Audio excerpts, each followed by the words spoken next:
After dumping my cheating girlfriend, she demanded I move out and keep paying rent until her new boyfriend gets a job. Then she actually tried to sue me for lost income and emotional damages because she quit her job to focus on our relationship. She called me selfish and vindictive for refusing, so I took my revenge. Hey everyone! Before we jump into today's video, I need your help. We've noticed the channel is losing some traction, and subscribing is one of the best ways you can support us. It's quick, free, and it helps us keep bringing you awesome content. Your support means the world. Let's keep this channel growing together. Thanks so much. Now let's start the video. What's up, Reddit? Longtime lurker here, finally sharing the absolute insanity that was my last relationship. Grab some popcorn because this is going to be a wild one. I, 28 male, met my ex, Susie, 27 female, back in college when we were both broke as hell. I was grinding through a computer science degree while she was doing communications. We bonded over cheap pizza and all-night study sessions. My best friend Zach, 29 male, warned me from day one. Dude, she's hot, but she's got future vampire written all over her, he said after meeting her at a party. I laughed it off. Should have listened to my guy. Our early relationship was pretty standard college stuff. We'd hang out between classes, grab cheap food, and spend weekends watching movies in my dorm room. She rarely paid for anything even then. I just didn't notice because everything was so cheap anyway.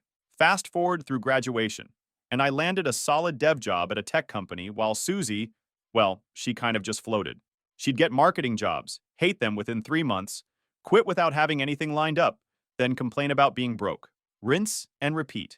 The career pattern started right after college. Her first job was at a marketing agency where she claimed her boss was toxic and quit after just 8 weeks. Then came a stint at a startup where the culture wasn't a good fit.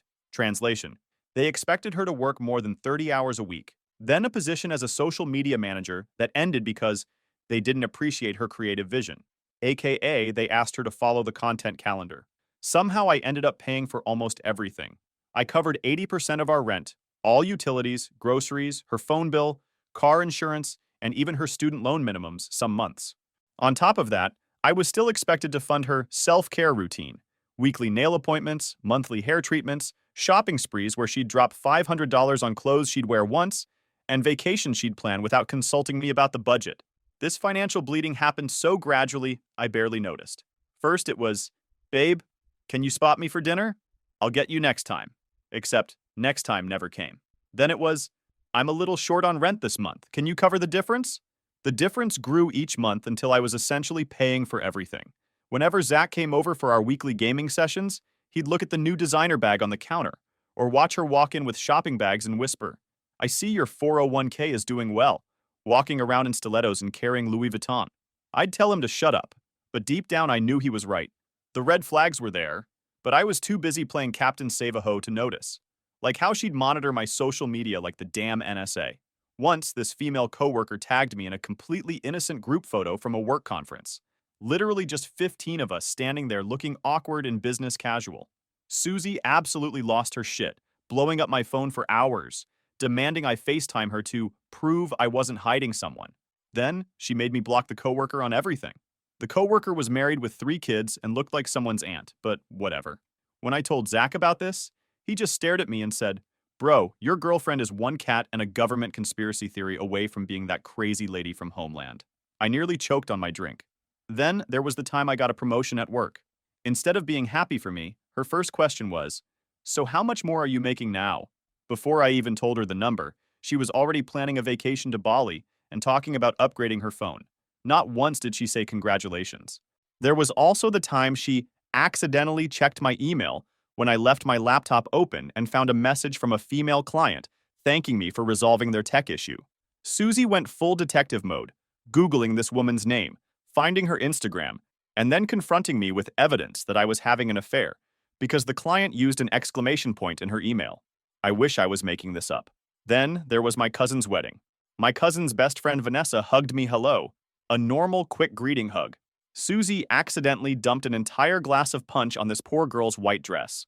Later, she straight up told me she had to mark her territory. Not even joking. My entire family was mortified, and my cousin still brings it up at every holiday. Zach was my +1 for the bachelor party and witnessed the whole punch incident. As we were driving home, he turned to me and said, You realize you're dating the human equivalent of a chihuahua, right? Small, loud, and will attack anything that comes near what she thinks is hers. I nearly drove off the road laughing, but he wasn't wrong. That wedding weekend revealed so much about Susie. She complained the entire time about the venue being too basic, the food being too bland, and my family asking too many personal questions. The personal questions? Just my aunts asking what she did for work. A reasonable question she couldn't answer, because she was between jobs for the fourth time that year. Despite all this, I stayed. When you've sunk that much time into someone, you convince yourself things will improve. She's just going through a phase. She'll get her career figured out soon. She's passionate, that's all. Nah, man. She was just crazy and I was just stupid. The way I caught her was straight out of a movie, I swear. Susie told me she was having a girls' night at her friend Mia's place. Said they were doing face masks, watching chick flicks, drinking juice cleanse smoothies. Typical basic girl stuff. I didn't question it because why would I? I was actually pumped to have the apartment to myself, order a pizza, and game uninterrupted for once. This girls' night thing had become a weekly ritual over the past couple months. Every Thursday, like clockwork, she'd pack her overnight bag with face masks and pajamas, claiming she needed me time with her girls. In retrospect, the sudden interest in regular girls' nights should have been suspicious, especially since she used to complain about Mia being too judgy and Bella being a drama queen. I invited Zach over to take advantage of the girlfriend-free zone. We were a few energy drinks in, destroying some kids in Call of Duty, when my phone buzzed around 3 a.m. We shared our Apple Watch fitness data. There was a notification. Susie has closed her exercise ring. At freaking 2:17 a.m., Zach glanced at my phone and raised an eyebrow. Unless face masks suddenly count as cardio, your girl's doing a different kind of workout. When I looked confused, he just sighed. Dude, she's riding something, and it ain't a Peloton. Now let me tell you about Susie's relationship with exercise. This girl would literally take an Uber for a 3-block trip to avoid walking. She considered shopping a workout. She once complained that her Apple Watch was broken because it didn't count her scrolling through TikTok as exercise. So seeing her burn 300 plus calories at 2 a.m. during a supposed face mask session? Yeah, something wasn't adding up. I texted her, "Getting quite the workout in, huh?" She replied within seconds. "Lol, yeah, we are just dancing to 90s music." Right. So I checked Find My iPhone. Her location? Nowhere near Mia's apartment. She was in some random residential area across town that I didn't recognize. I showed Zach the map. He zoomed in and started laughing. Bro, what the heck? I know exactly whose place that is. That's where that mall kiosk guy lives with his parents. The one who fixed her phone. I delivered pizza there last month when I was helping my cousin with his route. I sat there stunned for a minute, trying to process what was happening. Then I dug deeper. Her Instagram story said she was at Mia's. Timestamp? Posted hours before. Scheduled alibi. I didn't even bother replying to her. Just went back to gaming with Zach, who spent the rest of the night making ridiculous workout jokes. Hey man, pass me another Monster. I need to close my caffeine ring tonight. When she came home the next morning looking all smug with that "I just got laid" glow, I simply showed her the screenshots. First came the panic, then the lies. First it was, "My Apple Watch must be glitching." Then, "We decided to go for a midnight walk for fresh air." Then, "We actually went to Bella's place instead." When I pulled up the address from Find My iPhone and showed her it wasn't any of her friends' places, she finally snapped. Fine, I was with Jared. And you know what? He satisfies me in ways you never could. I've been seeing him for weeks. You're so pathetic you didn't even notice. Jared, some loser who worked at one of those cell phone kiosks at the mall.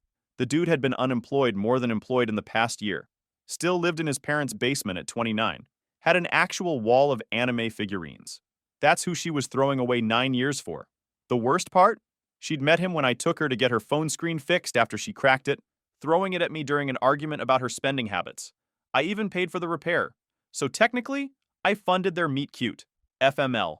That night, I called Zach. He was at my place within 20 minutes with a box of energy drinks and zero sympathy. So let me get this straight, he said, while cracking open a can. You financed her affair by paying for her phone repair from the same guy she's sleeping with?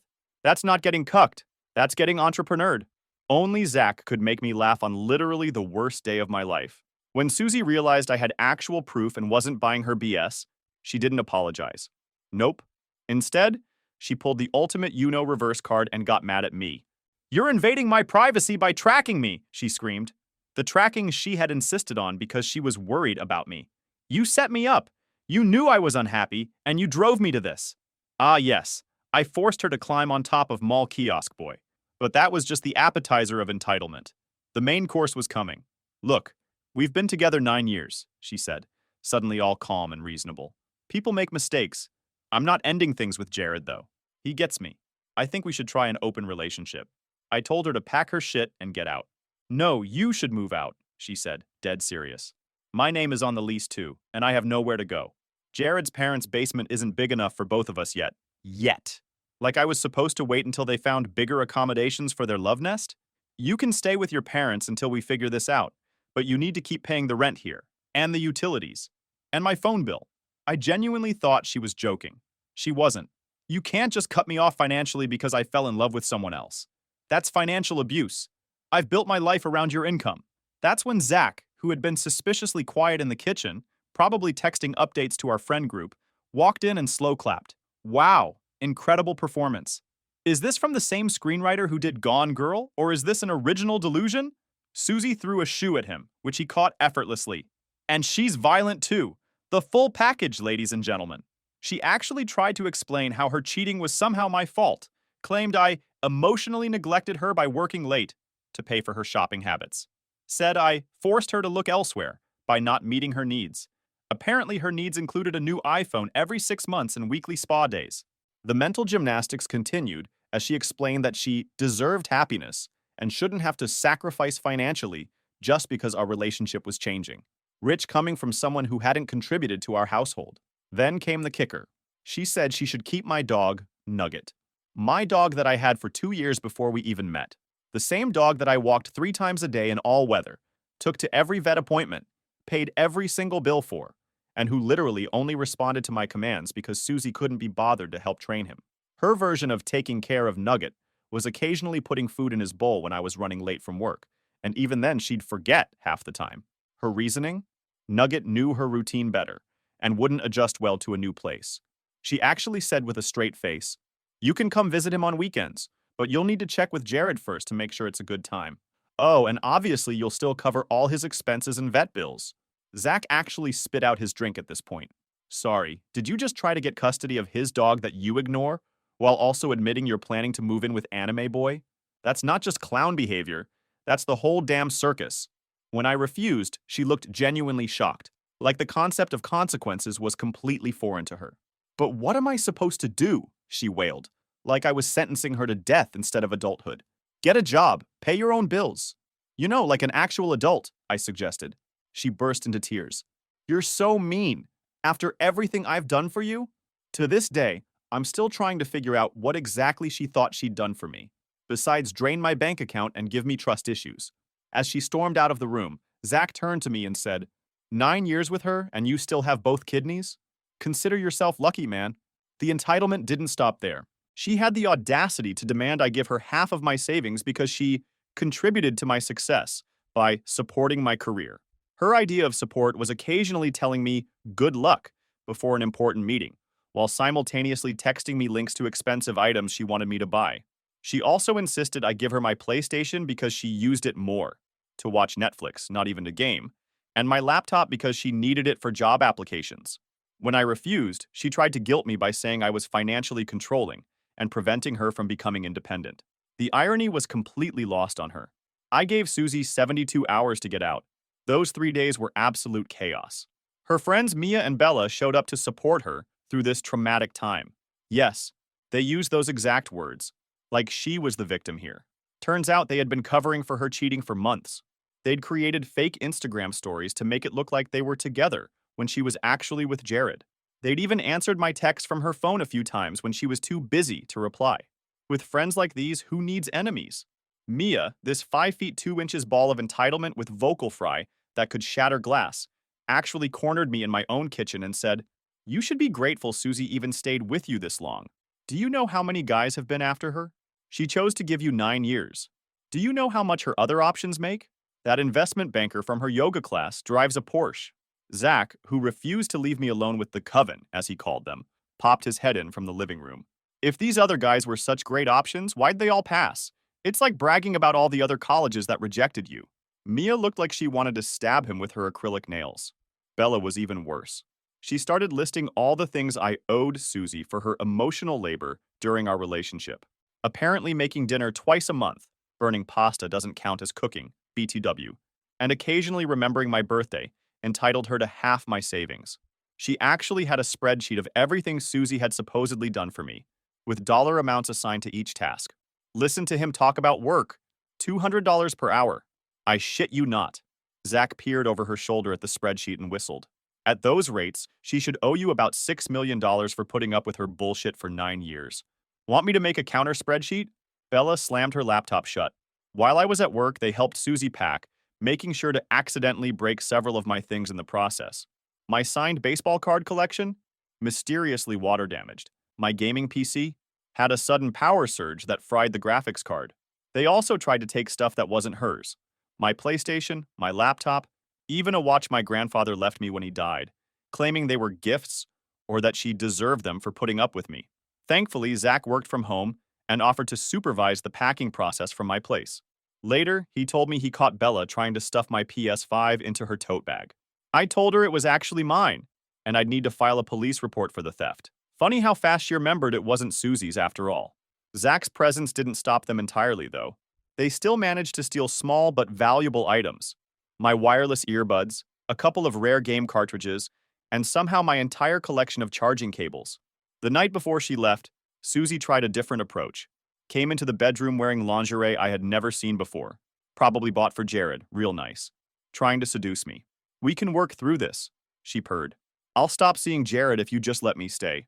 We have history. When that didn't work, she switched to threatening to tell everyone I was abusive. No one will believe you over me, she hissed. I'll tell them you pushed me. I'll tell your company you have a drinking problem. That's when I reminded her about the security cameras I had installed throughout the apartment after a break-in last year. Her face?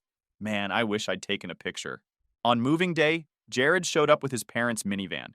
Dude couldn't even look me in the eye. Just kept his gaze fixed on the floor like he was searching for his dignity down there. His parents seemed confused about why they were helping some random woman move. Jared was exactly what you'd expect. Skinny, bad posture, wearing an anime t-shirt that was one wash away from disintegrating. When he finally spoke, it was to ask if we had any bubble wrap for his limited edition figurines that were apparently already moving in with Susie. Priorities, man. Zach, who insisted on being there for moral support and to make sure they didn't steal anything else, greeted Jared with a handshake and said, "So you're the guy who fixes phones and relationships, huh? Impressive skill set." The best part, as they were loading the last of her stuff, I overheard Jared's mom ask him, "So where exactly is she going to sleep? Your room doesn't have space for all this." As they pulled away, Nugget did this little happy dance I'd never seen before. He ran around the apartment, grabbed his favorite toy, which had mysteriously disappeared months ago, and jumped on the couch, something Susie never allowed. Later found out from our neighbor that she'd been keeping him locked in his crate whenever I wasn't home, sometimes for hours. No wonder he destroyed her shoes so often. That night, Nugget, Zach, and I ordered a massive pizza, drank energy drinks, water for Nugget, and watched John Wick. Zach raised his can and said, "To Apple Watch, the real MVP of this breakup. Never felt so free in my life." About a week after Susie moved out, the real crazy began.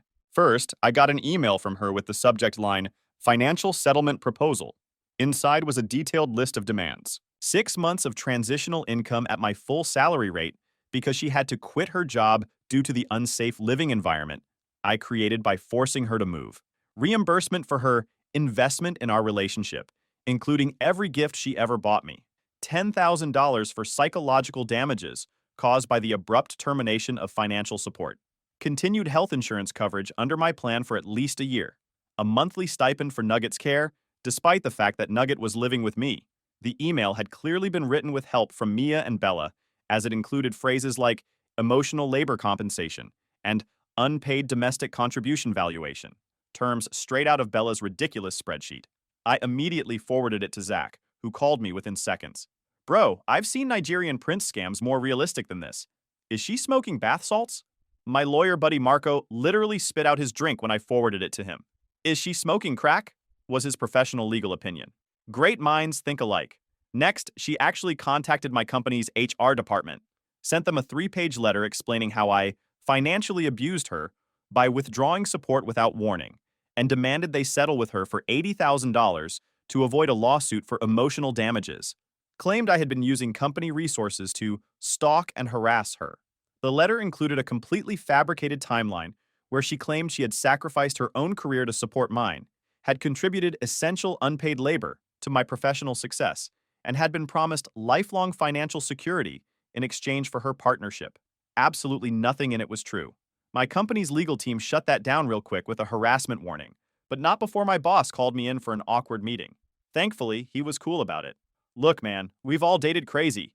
Just keep it away from the office. When I told Zach about the HR incident, he said, "You should send her a consulting invoice for teaching her the word litigation. That's the only marketable skill she's picked up in 9 years." Then came the social media blitz. She, Mia, and Bella formed a three-headed monster of lies. They messaged everyone I knew, family, friends, old classmates, even my dentist somehow. They told everyone I had abandoned her after she got sick. She never was sick. And that I stole her inheritance. What inheritance? They claimed I had a secret gambling addiction and had blown our wedding fund at casinos. We were never engaged. The messages to my family were the worst. She told my mom I had a secret drug problem and needed an intervention. Told my sister I had gambling debts. Told my grandma I had been visiting prostitutes. It was like she was throwing everything at the wall to see what would stick. Thankfully, my family knew Susie well enough by then to see through her bullshit.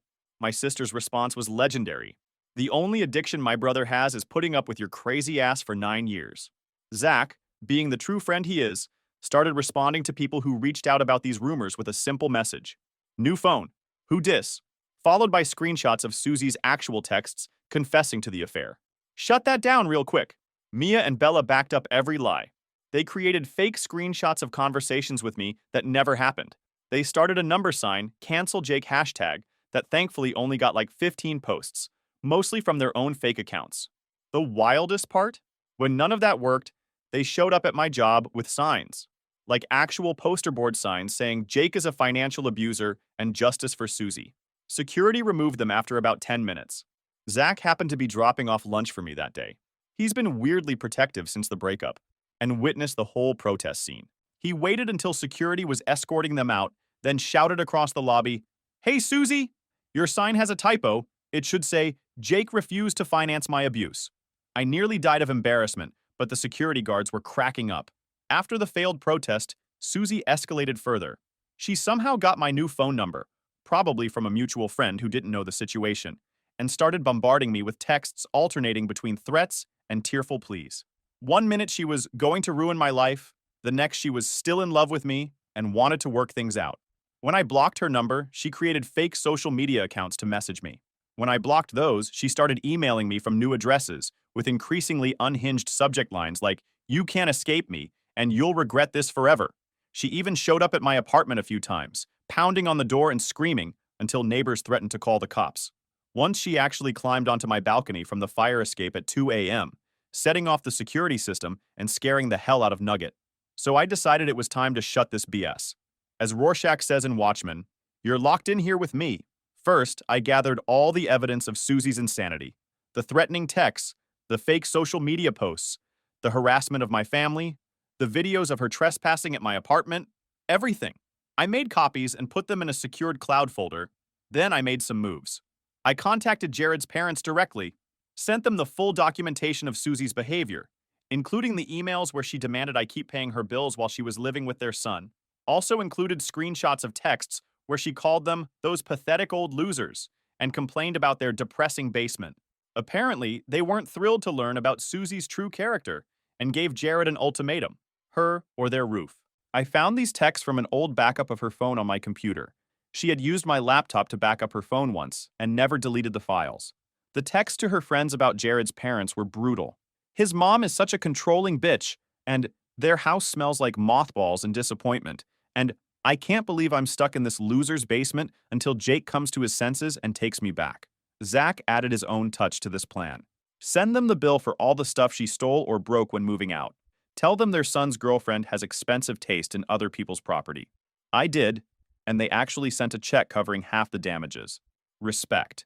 I reported her to the credit card companies she had defrauded. See, Susie had borrowed my credit cards multiple times without permission. I had let it slide during our relationship, but now I filed formal fraud reports with documentation. Her already sketchy credit score tanked overnight. The credit card fraud was more extensive than I initially realized.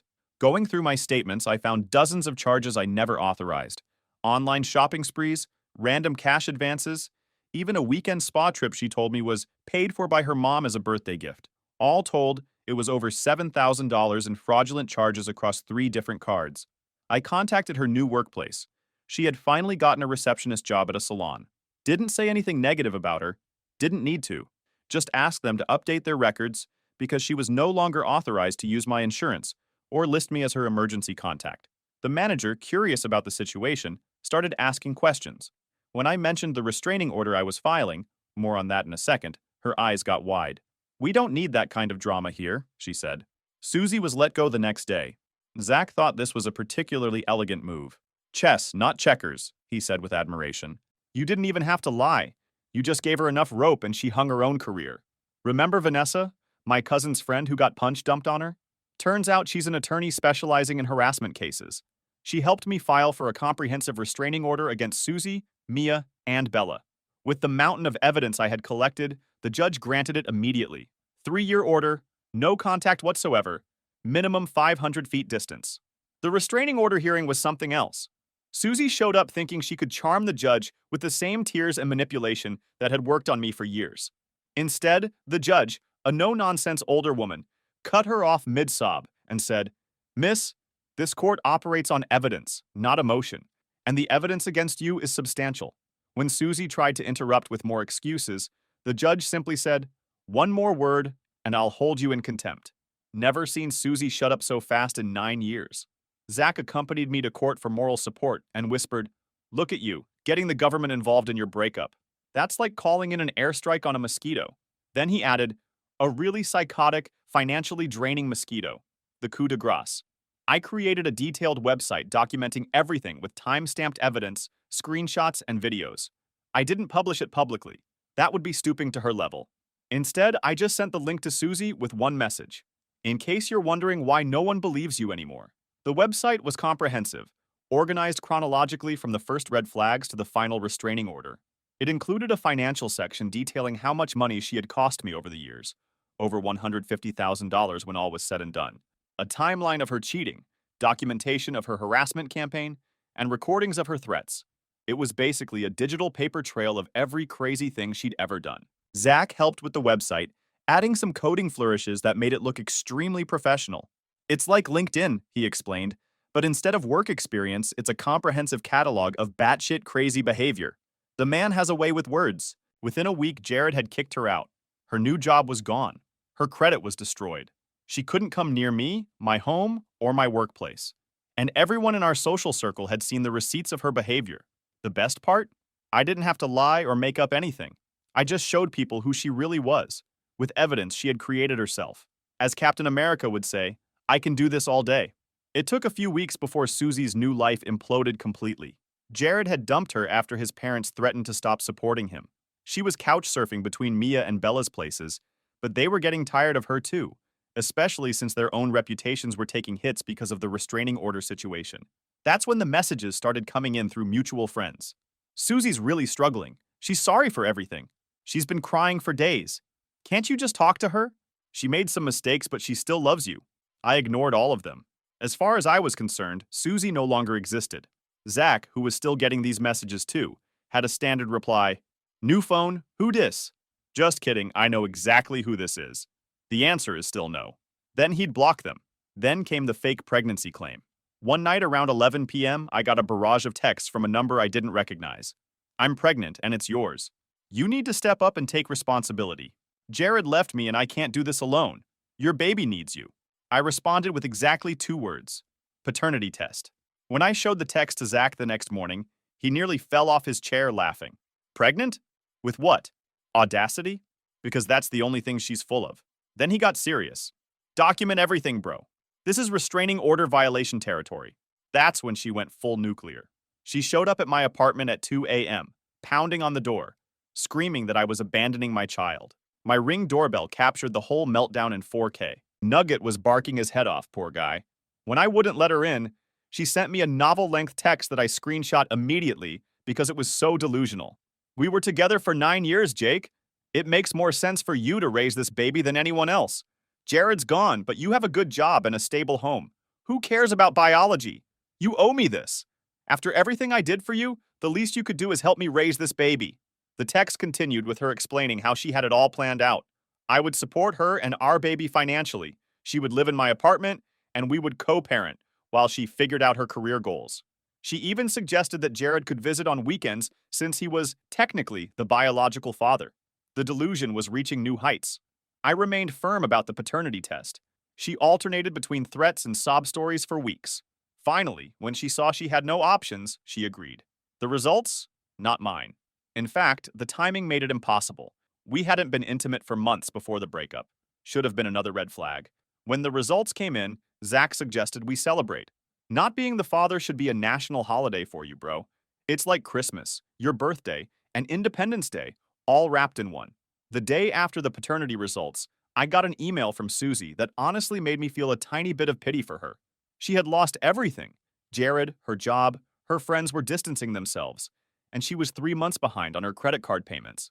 She was facing eviction from the crappy studio apartment she had managed to rent. I've hit rock bottom, she wrote. I have nowhere else to turn.